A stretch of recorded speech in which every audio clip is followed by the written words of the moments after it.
Tonight, we begin with a development that Russian officials had feared, dismissed, and tracked closely. A strike that unfolded not over months, but in a matter of hours. Hours that shattered the illusion of Moscow's invulnerability. Hours that sent shockwaves through the Kremlin's inner circle. Hours that forced Russia to point fingers at America.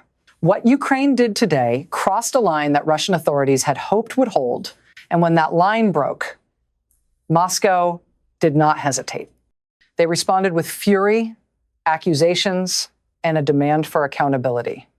For months now, there had been signals not from official Kremlin statements, not from formal military communiques, just subtle shifts in intelligence reports that Ukraine was preparing something unusual. Ukraine has been resilient, yes, but they have been increasingly bold in their tactics. Their moves have followed a certain pattern, a calculated escalation, almost a strategic choreography.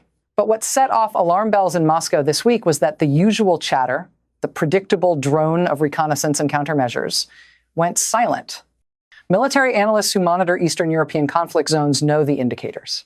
The sudden halt in drone flights over key Russian military installations, the disappearance of routine electronic signals from Moscow's air defense systems, the abrupt pause in troop movements around the capital, the sudden tightening of security protocols in the city center, all of that went quiet.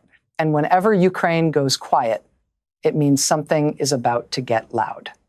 Early this morning, Western intelligence sources detected what they described as a precision missile strike deep inside Moscow, including the use of advanced US-supplied long-range weapons that had not been deployed in the region for over a year. These are the kinds of assets that Ukraine only deploys when they are signaling something very specific. A message of capability, a demonstration of reach, or a warning of escalation. Observers didn't know which category this fell into, or whether it fell into all three at once. But what they did know is that Ukraine was changing its posture. And when a state shifts its military strategy without explanation, even by a small measure, global powers pay attention. The response issued by Moscow tonight was not normal. It was not routine. It was not symbolic. It was urgent. Russian officials, after an emergency Kremlin meeting, described Ukraine's move as brazen, provocative, and perhaps most importantly, a direct challenge to Russian sovereignty. But provocation only works if the target hesitates. The White House did not. In fact, their response today was among the most measured we've seen in this conflict. Here's what we know. Within hours of the strike, the U.S. government declined to comment publicly. These weren't the usual denials. These were strategic silences, signals that Washington is carefully calibrating its next steps. Tonight, multiple sources confirmed that Ukraine launched a series of precision strikes on key military and logistical targets inside Moscow, including a command and control center that had recently been upgraded for what analysts believe was a new electronic warfare system.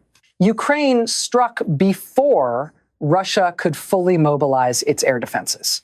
They hit the command center in the Western District, a military communications hub near the Kremlin, several storage facilities that were likely preparing to support further Russian offensives.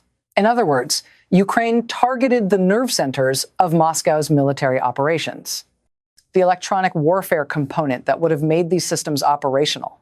This is what made Moscow's warning so urgent. Ukraine's move wasn't just symbolic, it was actionable. It represented the kind of move that could seriously degrade Russia's ability to coordinate its forces if left unchecked. And Ukraine, understanding that fully, responded with force. Not recklessly, not impulsively, but strategically.